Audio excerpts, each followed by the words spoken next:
టాలీవుడ్లోని మంచు కుటుంబంలో మరోసారి పెళ్లి భజంత్రీలు మోగనున్నాయి.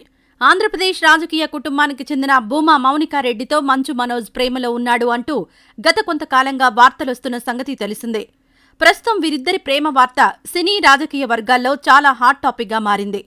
త్వరలోనే మంచు మనోజ్, భూమా మౌనిక పెళ్లిపీటలెక్కబోతున్నారంటూ కొన్ని రోజులుగా కథనాలొస్తున్నా ఆ వార్తలపై ఇప్పటివరకు ఎటువంటి క్లారిటీ లేదు. తాజాగా వీరిద్దరి పెళ్లి తేదీ కూడా ఫిక్స్ అయిందంటూ గుసగుసలు వినిపిస్తున్నాయి. మార్చి 3న మంచు మనోజ్, భూమా మౌనిక మెడలో 3 ముళ్లు వేయబోతున్నట్లు సమాచారం. ఇరు కుటుంబాల్లో కూడా పెళ్లి సందడి మొదలైంది అని తెలుస్తోంది. కానీ ఈ పెళ్లి గురించి ఇప్పటివరకు ఎటువంటి అధికారిక ప్రకటన రాలేదు. అయితే ఇటీవల మంచు మనోజ్ త్వరలోనే ఒక శుభవార్త చెప్పబోతున్నట్లు వెల్లడించిన సంగతి తెలిసిందే. కాగా ఈ వివాహం మనోజ్ మరియు మౌనికలకు రెండో వివాహం. గతంలోనే వీరిద్దరికీ విడివిడిగా పెళ్లి జరిగింది. 2015లో ప్రణతిరెడ్డి అనే అమ్మాయిని వివాహం చేసుకున్న మనోజ్ 2019లో విడాకులు తీసుకున్నాడు. అలాగే మౌనికారెడ్డికి కూడా విడాకులు కావడమే కాదు, ఒక పిల్లవాడు కూడా పుట్టాడు. ఇక వీరిద్దరి ప్రేమ గురించి మాజీ ఎమ్మెల్యే గోనె ప్రకాశ్రావు ఇటీవల ఒక ఇంటర్వ్యూలో సంచలన వ్యాఖ్యలే చేశాడు. వీరిద్దరి ప్రేమ ఇప్పటిది కాదు. మనోజ్, మౌనికలకు మొదటి పెళ్లి కాకముందే ప్రేమించుకున్నట్లు, కానీ పెద్దలు అంగీకరించకపోవడంతో వేరే వారిని పెళ్లి చేసుకున్నారట.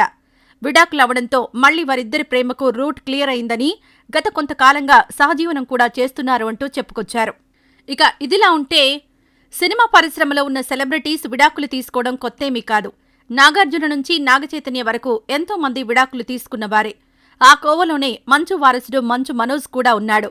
2015లో ప్రణతిరెడ్డిని వివాహం చేసుకున్న మనోజ్ 2019లో విడాకులు తీసుకున్న సంగతి తెలిసిందే. ప్రస్తుతం మంచు మనోజ్ రెండో పెళ్లి విషయం గురించి ఫిల్మ్ ఇండస్ట్రీతో పాటు రాజకీయ వర్గాల్లో హాట్ టాపిక్గా మారింది. మంచు మనోజ్ రెండో పెళ్లిపై మాజీ ఎమ్మెల్యే గోనె ప్రకాశ్రావు ఓ యూట్యూబ్ ఛానల్కిచ్చిన ఇంటర్వ్యూలో స్పందించారు. మనోజ్, మౌనికల బంధం ఈనాటిది కాదు. మౌనికతో మనోజ్కి మొదట్నుంచి మంచి స్నేహం ఉండడం, అది ప్రేమగా మారి పెళ్లి వరకు వెళ్లడం కూడా జరిగింది. కాకపోతే దాన్ని ఇరు కుటుంబాలు వ్యతిరేకించడంతో అది అక్కడితో ఆపేసి ఎవరికి వారు విడిగా పెళ్లి చేసుకున్నారు. ఆ తర్వాత మనోజ్కు డైవర్స్ కావడం, భూమా మౌనిక కూడా ఒక కుమారుడు పుట్టిన తర్వాత డైవర్స్ తీసుకోవడంతో వీళ్ళిద్దరికీ మళ్లీ రూట్ క్లియర్ అయింది. అంతేకాదు మనోజ్, మౌనికలు చాలా కాలంగా సహజీవనం చేస్తున్నారనేది రెండు కుటుంబాలకు మాత్రమే కాదు, రాయలసీమలో లక్షలాది మందికి, హైదరాబాద్లో ఉన్న సినిమా వాళ్లకు కూడా తెలిసిన నిజమే అంటూ గోనె చెప్పుకొచ్చారు. కాగా ఇటీవల ఈ జంట సీతాఫల్ మండిలోని ఓ గణేష్ మండపాన్ని దర్శించుకున్న సంగతి తెలిసిందే. ఇక ఇదిలా ఉంటే హీరో మంచు మనోజ్ కొన్నేళ్ల క్రితం విడాకులు తీసుకున్న సంగతి తెలిసిందే. అప్పట్నుంచి మనోజ్ సినిమాలు కూడా రావట్లేదు, బయట కూడా ఎక్కువగా కనపడట్లేదు మనోజ్.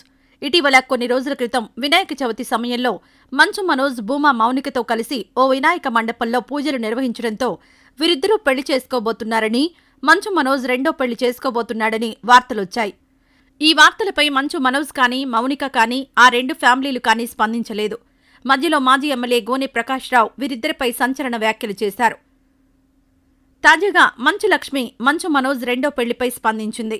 మంచు లక్ష్మి ఇటీవల ఇచ్చిన ఓ ఇంటర్వ్యూలో మనోజ్ రెండో పెళ్లి గురించి వార్తలొస్తున్నాయి, దానిపై మీరేమంటారు అని అడగడంతో మంచు లక్ష్మి సమాధానమిస్తూ, ఎవరి బతుకు వాళ్ళని బతుకనివ్వండి, అందరి లైఫ్లోకి ఇలా తలదూర్చకండి. మనోజ్ రెండో పెళ్లి చేసుకుంటా అంటే నాకు ఆనందమే, కానీ ఈ రోజుల్లో నిజాయితీ గల ప్రేమ దొరకట్లేదు. మనోజ్ అలాంటి ప్రేమ పొందితే మంచిదే. నేను మనోజ్ని ఎప్పుడూ ఆశీర్వదిస్తాను అని తెలిపింది. దీంతో ఇండైరెక్ట్గా మనోజ్ రెండో పెళ్లి చేసుకుంటాడని చెప్పినట్టు అర్థమవుతుంది.